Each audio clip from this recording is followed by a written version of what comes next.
Ashama harka fuunee kabajamtoota hordoftoota maatii Boontuu chaanaal biyya keessaa fi alaa kan jirtan hunduma keessan nagaan isiniif haa ta'u jecha harmeen kiyyaaf obboleessi kiyya barzaa fi jiksanii kunoo barzaa fi akkanatti baachaa jiru. Wayyo jaartiin duute maal kootta gargaara yee wayyo akkanatti baachaa jiru muka jiksaniiti. Kota kunoi gargaran isiniin jedha. Betul lubba kan akkanumatti baatanii baasu.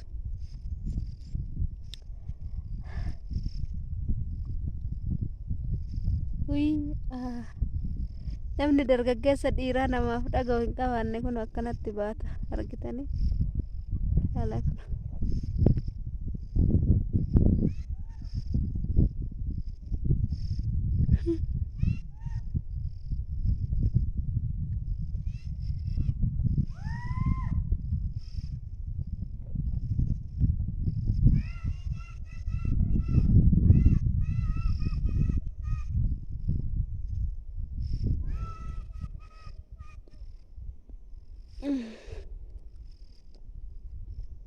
Kena akkatti kaatte jaartiniif mucaan akkatti kaatanii wayyo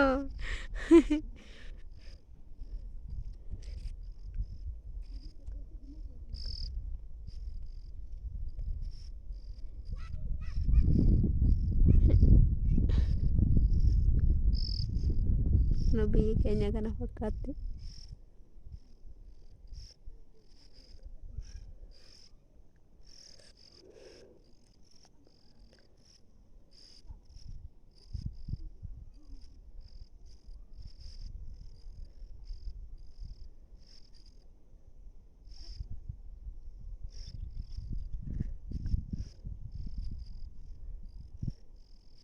Sinillee keenyaa miti kan akkatti binnee hin baanna jechuudha.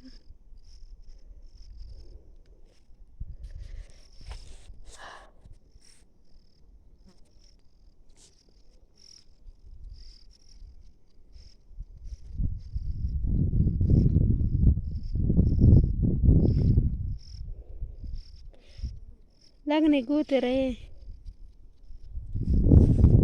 Lagni guute.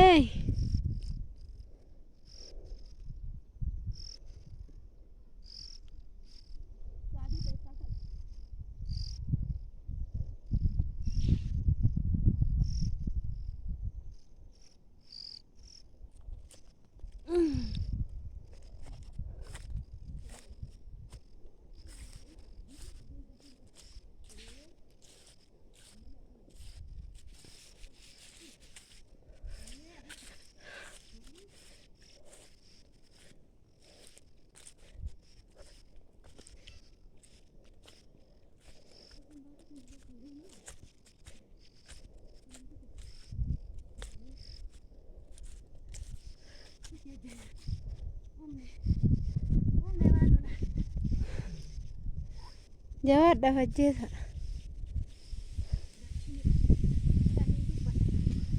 Toko tak video kau tandan desa ni.